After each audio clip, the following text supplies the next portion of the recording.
right, welcome to today's episode of Tomorrow's Leader, where we dive deep on all things leader related to leading yourself and leading others. I am John Laurito, your host today and every day. You know, I remember the days of when I was starting this and I was trying to think, okay, what is going to be my opening line for every show? I feel good about that. I had a closing line. This is a test to those of you who have been listening for a long time. There's two words I used to say at the end of my podcast that I no longer say. For whatever reason, I guess based on some feedback I got and also just personal observation, I felt like it was cheesy. It was lead on. And I don't know, I felt like I was, what's that character in Toy Story? To Infinity and Beyond. Lead on. I was like a Buzz Lightyear of leadership. Buzz Lightyear of leadership. There's something I could do with that. All right. Anyways, I digress.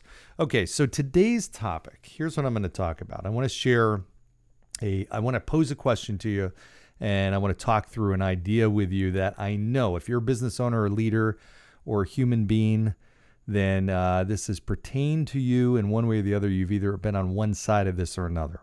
So the question is, why is it that we do not tell people how we feel? Okay, we'll let that marinate for a second. But let me be more specific. So with regard to businesses, now we've all been in businesses and we do business with people or organizations that we love. Do you tell them all the time? Do you tell them why you love them? In particular, though, I'm going to ask another question. What about the businesses that you don't enjoy, don't like, or you leave, or the services you leave? Do you tell them why you are leaving or why you left? Because I will tell you, from a business owner's perspective, that is unbelievably valuable information. Now, some business owners, some leaders don't want to hear the reason because of their ego, and that's a big mistake, and that's a limiting characteristic of theirs. But as a human being, and our goal being to help other people get better, why would you not tell somebody why you might be thinking about leaving or leaving? And I'll give you an example. Listen, I'm on this side, same side as you are with this, because I have not always done this myself. And I'll give you a couple of quick stories. So one, and I hope my cleaning people are not listening to this, but I have a cleaning team that is excellent. Great people, really great personalities. I love them. But they're okay. You know, they do an okay to good job at best. But it's, okay more than it is good. And, they, again, super nice. I love them to death. They're very consistent. They come every 2 weeks on same day. But, they forget. Like today I came in my office. They somehow forgot I had an office in the back of my house. So they didn't come in here, and I was not in the house. So it wasn't like I was in here. So the office itself, the bathroom off the office is not cleaned. They forget things here and there. And sometimes they straighten up the couch and clean that. Sometimes they don't. Sometimes they miss certain areas. Sometimes they get them. It's just very inconsistent, the quality of what they do. They leave stuff here. They leave a mop. The last 3 times they've left a mop outside. I don't know why. And it's a smelly mop, but it's outside my house to my door, my back door. And then they just told me they left it again. I came today and they said, we did that on purpose. I don't really want to have the mop here. So anyways, I bring this up because I am going to change to another cleaning crew that was recommended to me that I know does a great job. Now, the question is, okay, why don't I just go back to these people that I've been working with now for a year or whatever? And why don't I just tell them, hey, listen, let me give you some feedback. Here's what I like. Here's what I don't like. Got to be honest. I'm contemplating moving to somebody else. So I just want to give you a fair shot and give you some feedback. Now, yes, that would be really helpful for them. But a couple of thoughts. One is, and we all think this way, it's just easier for me to switch to somebody else that I know already does a really great level of work. So if I'm going to pay the same thing and all it is a phone call, it's easier for me to get somebody in who already provides the high level of service that I'm looking for than to try to work with and develop the people that I'm using.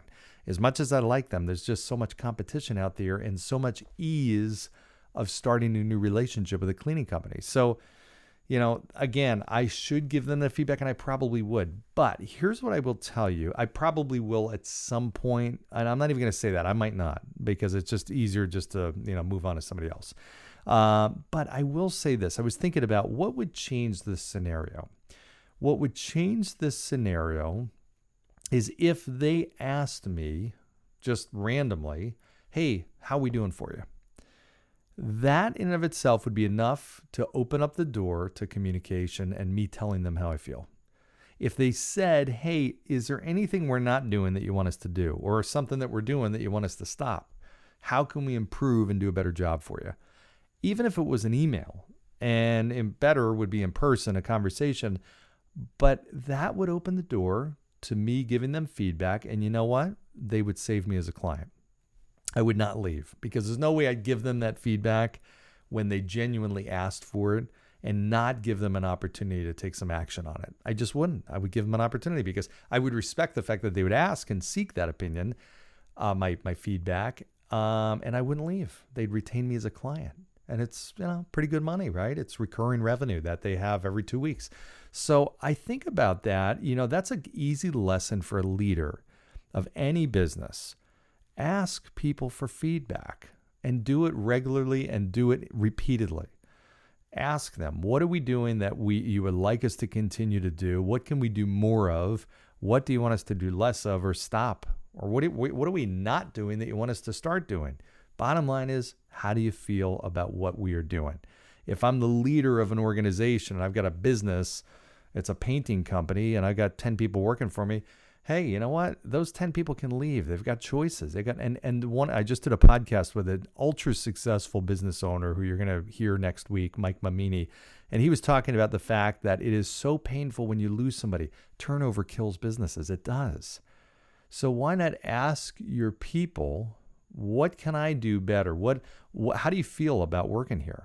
Honestly, do you like it? Do you not like it? What do you like? What do you not like? What can we do better? That very question itself will get people feeling differently, because they'll feel like they are part of the solution, and they will feel like you genuinely care enough about how they feel to ask that question in the first place. Now, the biggest mistake you can ever make is you get that feedback and then you don't do anything with it. That's the kiss of death, and I've seen that before. I've had other podcast episodes about that, so don't do that. But genuinely, ask the question. Get the feedback, take action on it. My dad was going to a coffee shop, a place, and stopped going. And this is a great place, great atmosphere, great people, great food, great everything. He stopped temporarily only because of one little experience that was, it just annoyed him enough so that he's like, you know what, I'm going to go to a different place. And I don't think they've lost him for good. They haven't. He's going to come back, I think. But he had, he asked for a piece of toast or something that I think should have come with a meal, and they ended up giving him a check, a bill for it. It was like $1.50 or something like that, and I get it. It's like, well, why was I charged for this? I thought it would come with the omelet or whatever. I don't even remember what it was. But my guess is if the business owner got that feedback, they'd be like, oh my gosh, no way. Okay, let's fix that or whatever, or at least they do something, but that would be valuable.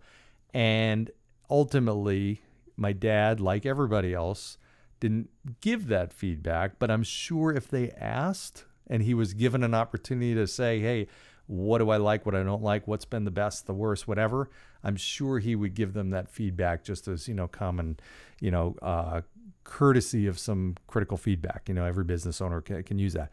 My point in this is my dad, myself, everybody out there that I'm talking to that's listening to this, you've been in that situation before.